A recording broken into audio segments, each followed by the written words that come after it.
Si ese día pudiera volver. Un relato basado en el universo de Silent Hill, de Jorge Hernández Houck.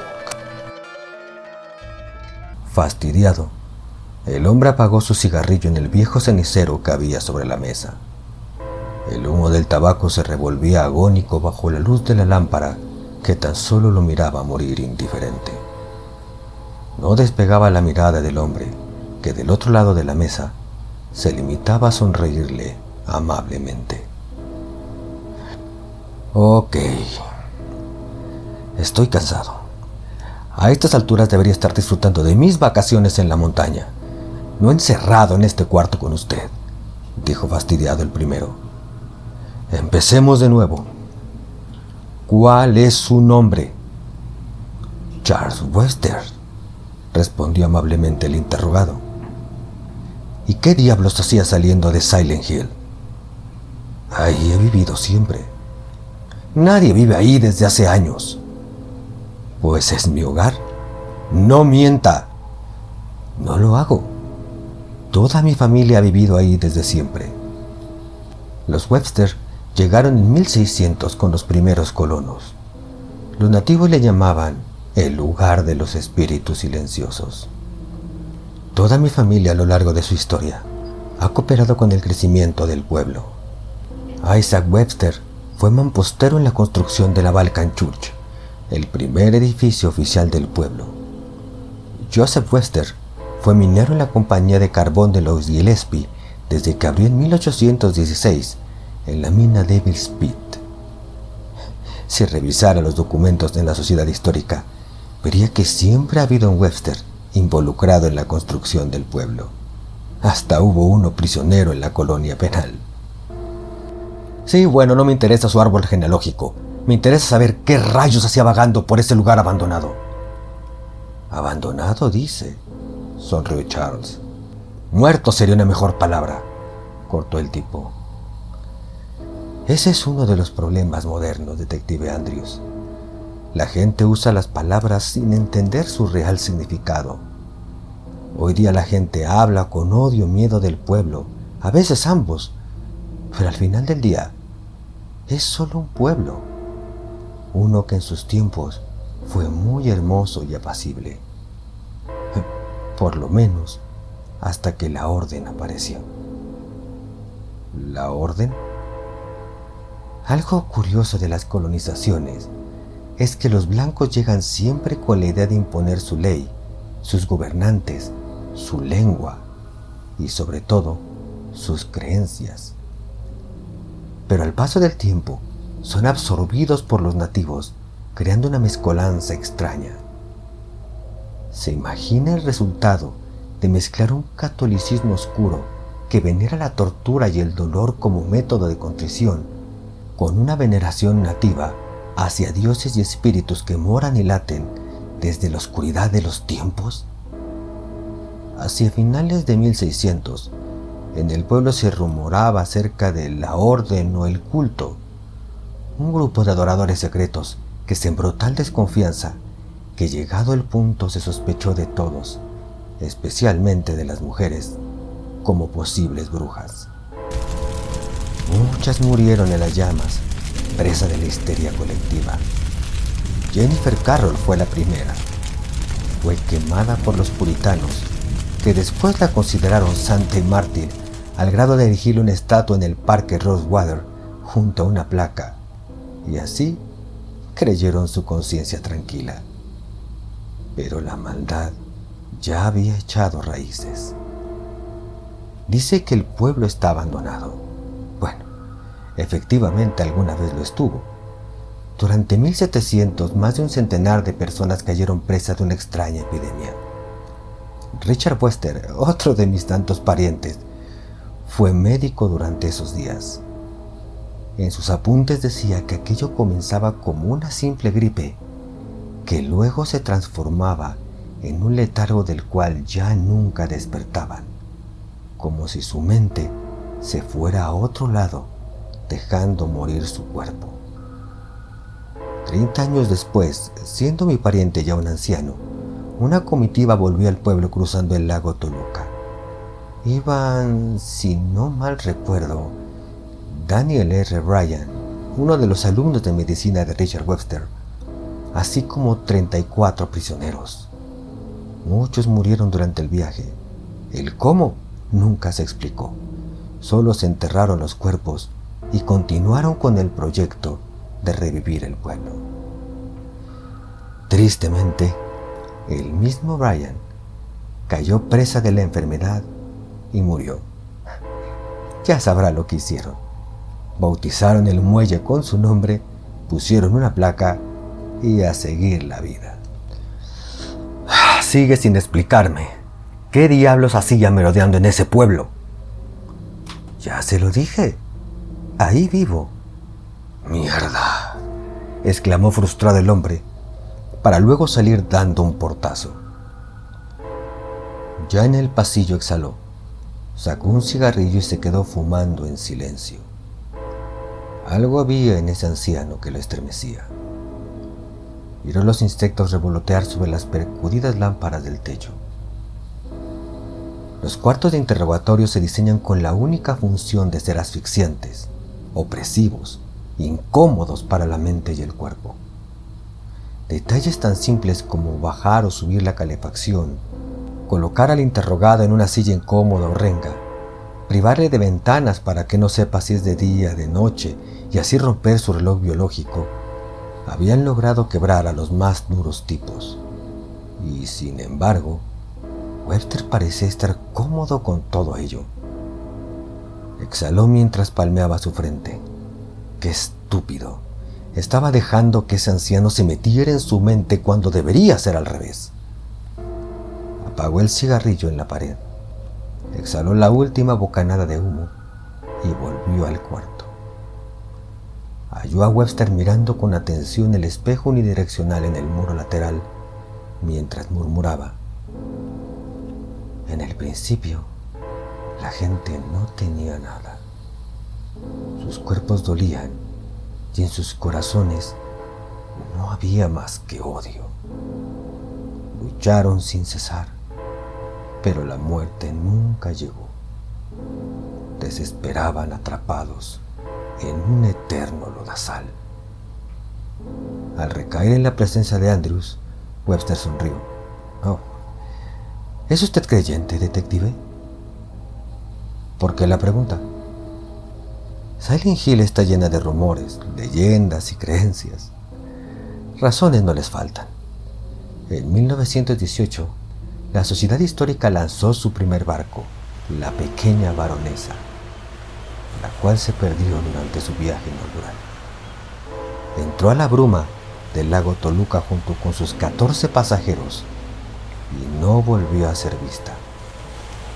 La versión oficial dice que simplemente se hundió, pero lo cierto es que los viajes fueron cancelados. No es extraño que levantaran un monumento en Rosewater. A estas alturas ya es más un lapidario que un parque. Lo extraño es el texto de la placa. Muchos cadáveres yacen en el fondo del lago. Sus huesudas manos se alzan hacia los barcos que pasan por encima. Quizás buscan a sus camaradas. Hace parecer que alguien sabe algo que uno no, ¿cierto? Violencia, muerte, dolor. Una mujer intenta asesinar a su hijo abriendo el gas. Cuando es detenida, delirante clama que un espejo le dijo que su hijo era un demonio. Es internada en Cedar Grove. Padre e hijo viajaban para visitarla, y mientras él entraba en visita, le daba unas monedas al chico para que fuera a entretenerse con los juegos. Ese día, al volver, el pequeño se halló con que su padre se había colgado en la habitación del hotel. Fue el dueño del mismo quien le halló la mañana siguiente, sentado, con la mirada fija en el cuerpo ahorcado. El pequeño dijo que estuvo charlando toda la tarde y la noche con su padre. Y hay que hacer hincapié en que dijo charlando, no hablando. Hubo un asesino serial, lo sabía. Arrancaba el corazón de las víctimas para luego grabar un número en sus cuerpos. Dicen que al final lo atraparon y encarcelaron, pero que terminó por cortarse él mismo la carótida con una cuchara. Hubo quien mató a hachazos a su esposa, así como el triste incidente de aquella pequeña que fue quemada viva por su madre, inspirada por un oscuro ritual en el que creía. La pequeña no murió, sino que vivió un largo infierno de dolor, carne quemada, tristeza y rencor. La gente, al igual que usted, piensa que hay algo malo con el pueblo, pero es tan solo eso, un pueblo. El lugar donde vivo, donde paso cada tarde charlando con mi buen amigo Howard Blackwood y esa pequeña que suele visitarnos durante sus descansos de cubrir la ciudad de dibujos. Es para darle color, suele decirnos. ¿Por qué me cuenta todo esto? Porque aún me falta una historia más que contar, la de la pequeña Ariadne Johnson. Al escuchar el nombre, el detective sintió un frío seco. Tenía 8 años y un padecimiento que le hacía diferente a todas las demás niñas de su edad. Para poder ayudarla, su madre trazó el camino de la casa a la escuela, atando cintas de colores en postes, árboles y cualquier lugar. Una mañana, la madre le dejó una nota a la pequeña en su lonchera. Le decía que había trazado un nuevo camino, más corto y mejor, y que siguiera las cintas, girando a la derecha cada vez que viera una roja y a la izquierda cuando fuera amarilla. Pero ese no era el camino a casa, ¿verdad, detective? El hombre seguía sin poder moverse, con la boca seca y las manos frías. No, el camino llevaba al muelle Pleasant River. Mientras hablaba, el hombre caminaba lentamente rodeando la mesa, a lo que el detective, saliendo de su estado, respondió silencioso, caminando igual, luchando por mantener la distancia. La madre cambió el camino. La hizo llegar allá a sabiendas de que la pequeña no sabía nadar. Estaba cansada de la idea de tener que cuidar de ella para siempre. Quería retomar su vida, no ser la madre de una pequeña enferma y dependiente. No sintió remordimiento, quizás porque no la vio morir. Pero usted sí, ¿no es así? Ella marcó el camino, pero usted, el amante de la madre, ató las cintas y la siguió para asegurarse de que cayera. Pero cuando la pequeña llegó al borde se detuvo, así que hubo que echarle una mano, o las dos, mejor dicho, no solo para arrojarla al agua, sino para mantener su cabecita adentro hasta que sus pequeños pulmones se llenaran de miedo, desesperación, dolor y agua helada. Quizás fue una pizca de humanidad lo que le hizo darse cuenta, tal vez solo miedo de ir a la cárcel. El caso es, detective, que haberse cambiado de ciudad no echa tierra o agua, mejor dicho, sobre el asunto. ¿Cómo sabe eso? Ella me lo dijo. Ariadne me visita frecuentemente. Juega junto con Laura por toda la casa mientras Howard y yo bebemos café y charlamos. Ya no siente el frío abrazo de las aguas, tan solo los abrazos de alguien que la quiere y la cuida, de una compañera de juegos con quien corre de la mano por todos lados. No, detective, el pueblo no tiene nada de malo. Es la gente quien lo tiene. Para nosotros 4, es nuestro hogar. Pero para la gente como ustedes, es el llamado a la purga de sus pecados.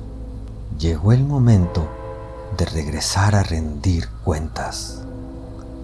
Jamás volveré a ese maldito lugar. Pero si ya lo hizo, detective. Usted dice que me vio saliendo del pueblo, pero en realidad era usted quien iba entrando en su auto. ¡Mientes! ¿No cree que es curioso que su ruta hacia las montañas lo llevara de nuevo tan cerca del pueblo que tanto odia. Es el llamado, el susurro, que de una forma suave, casi como una caricia, le hace tomar una ruta cercana para llevar de vacaciones a su hija, o que le dice que hay alguien amado esperándolo ahí, haciéndole olvidar que usted mismo le mató. No hay forma de escapar, y es porque sigue viviendo ahí. Jamás se fue. Por mucho que se aleje o crea correr, solo irá en un eterno círculo el cual, al igual que ese símbolo rojo que se mira por todas partes, termina y nace en el mismo punto. Un halo que no se puede romper. ¿Oye eso, detective? La sirena anuncia que un nuevo pecador, usted, ha sido llamado a cuentas. Para ese momento, Webster había alcanzado ya la puerta. Seguro que en este momento piensa que le gustaría cambiar lo que hizo. Desespera deseando que ese día pudiera volver. Pero ya es tarde. Este encuentro es solo para decirle dos cosas. La primera es que la pequeña vive feliz, lejos del sufrimiento, junto a gente que la ama. Y la segunda, bueno, bienvenido a Silent Hill, detective. Tras decir esto, Webster abrió la puerta cerrándola tras de sí. En la habitación, Thomas Andrews miraba con espanto como todo a su entorno se descarnaba convirtiéndose en un esqueleto de hierro, sangre y óxido, mientras el sonido de la lúgubre sirena se tragaba sus gritos de terror.